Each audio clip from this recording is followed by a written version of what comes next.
नमस्कार दोस्तों, आज मैं सीईटी को लेकर कुछ सवाल थे जो बहुत से लोगों के बीच में संशय बना हुआ था, उनको लेकर आज मैं पंचकूला आया था। जो सवाल थे मैं आपको बताना चाह रहा हूँ, जिनको लेकर बहुत से छात्र संशय में थे। सबसे पहला सवाल था नो जॉब सर्टिफिकेट में जो इनकम का इशू था कि तहसीलदार साइन नहीं कर रहे हैं, तो इसको लेकर के मैंने आज टेक्निकल टीम से HSSC में बात करी है। तो मैंने उनको दिखाया है, नोटिफिकेशन में बाकायदा लिखा हुआ था कि for the financial year prior to the year of application. इसका सीधा मतलब यही बनता है कि पिछले फाइनेंशियल ईयर की इनकम।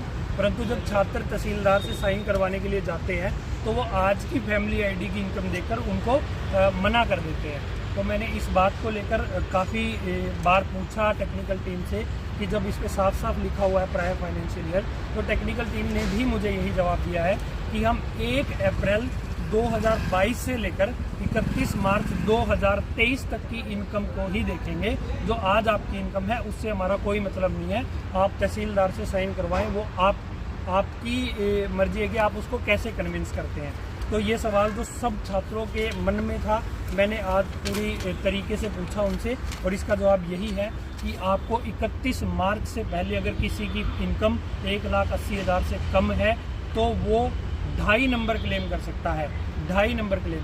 अब 3 दिन पहले दैनिक भास्कर की एक न्यूज़ थी कि कुछ छात्रों पहले HSSC ने 3 बार मौका भी दिया है कि अपने सोशियो इकोनॉमिक के जो मार्क्स हैं वो क्लेम करने हैं।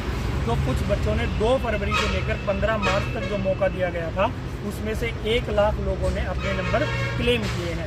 1,68,000 लोगों ने उनको कंफर्म नहीं किया है। तो वो 5 नंबर के लिए क्लेम था जो छात्रों को मिलेगा। ठीक है। अब मैंने एक सवाल और उनसे पूछा कि what is the meaning of cut off date, latest and data and prior word.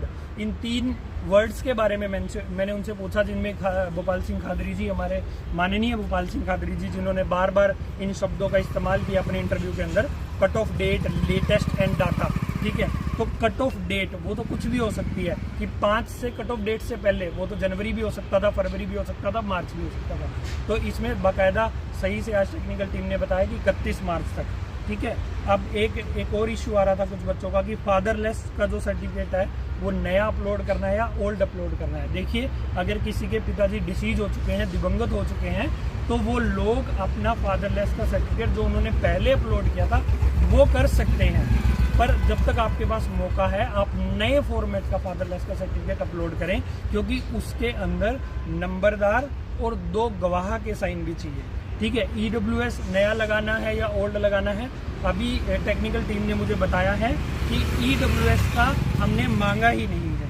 कुछ लोगों का एक सवाल और था कि 42 ईयर जिनकी एज हो चुकी है या जो एक्सपीरियंस होल्डर है, तो टेक्निकल टीम ने हमें बताया कि जिन लोगों ने ग्राम सचिव, पटवारी और केनाल पटवारी की वैकेंसी का पहले फॉर्म भरा था, जिन्होंने फॉर्म भरा था और उन्होंने क्लेम भी किया था और जिन्होंने उनकी फीस भी नहीं लगी थी, तो उन लोगों को 42 ईयर्स की जो एज है उसके अंदर रिलैक्सेशन मिलेगी।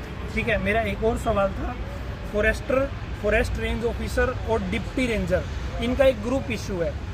तो मैंने इनसे सवाल किया था कि जब ये एक ही विभाग की भर्ती हैं तो इनको एक ही ग्रुप में क्यों नहीं लिया जाता, तो एक ही तरह के सिलेबस से इनका पेपर क्यों नहीं हो सकता।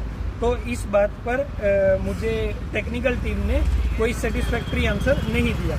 एक और सवाल था हमारा कि DG पुलिस की जो वैकेंसी है साइंटिफिक असिस्टेंट की, इन्वायरमेंटल जो हमारा विभाग है उसमें भी साइंटिफिक असिस्टेंट की सीनियर और जूनियर असिस्टेंट की कुछ वैकेंसीज हैं। तो इसके लिए भी मैंने टेक्निकल टीम से बात करने की कोशिश की कि इन सब का भी ग्रुप एक क्यों नहीं हो सकता, हालांकि इनका सिलेबस एक है। ठीक है। और एक और जो प्रोविजनल नंबर हैं वो मिलेंगे या नहीं मिलेंगे, इस बात पर भी मेरा एक सवाल था कि मान लीजिए किसी के 72 नंबर हैं और अगर उसके 5 प्रोविजनल लगे हुए हैं, 72 के बाद 5 लगने के बाद वो 77 हो जाता है। तो इस मामले में अगर उसका मेंस में रोल नंबर आना हो, अगर उसका 77 वो प्रोविजनल काउंट हो जाता है तो उसका मैक्सिमम वैकेंसी में नाम आ जाएगा। पर अगर वो 5 काउंट नहीं होता तो वो उसका नाम नहीं आएगा। इस बात पर भी हमारा टेक्निकल टीम ने कोई भी सेटिस्फैक्ट्री आंसर नहीं दिया है। तो मेरे 10 सवाल थे जो मैंने HSSC में आज पूछने की कोशिश की। मैक्सिमम जो बड़ा सवाल था नो जॉब सर्टिफिकेट वाला, उनका आज खुल के इन्होंने जवाब दिया है। और ये 42 ईयर जो एज वाला केस है, इसका भी कल नोटिस निकाल देंगे, इन्होंने ऐसा बोला है।